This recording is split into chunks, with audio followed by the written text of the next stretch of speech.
After praying, the ancient mariner thanked the Virgin Mary for finally allowing him to sleep.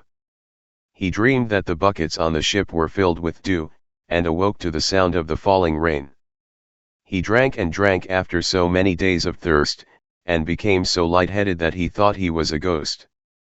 Suddenly he heard a loud wind far off, and the sky lit up with darting fireflags that could be interpreted as lightning, aurora borealis, or St. Elmo's fire, electricity visible in the atmosphere that sailors consider a sign of bad luck.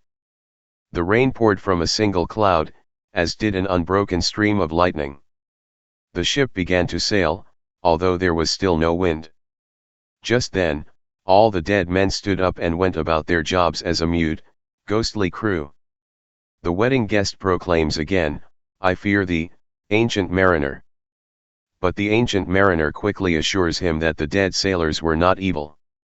At dawn, they even gathered around the mast and sang so beautifully that they sounded like an orchestra. When they stopped singing, the ship's sails sang instead. The ship sailed on miraculously in the absence of wind, moved instead by the spirit that had followed it from the icy world. Once the ship reached the equator and the sun was directly overhead, it stopped moving and the sails stopped singing.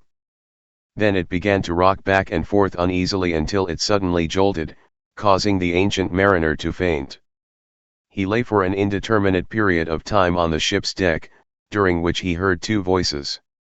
The first voice swore on Christ that he was the man who betrayed the albatross that loved him, and that the spirit from the icy world also loved the albatross, the spirit who be death by himself in the land of mist and snow. He loved the bird that loved the man who shot him with his bow. The second voice, softer than the first, declared that the ancient mariner would continue to pay for his crime. "The man hath penance done, and penance more will do."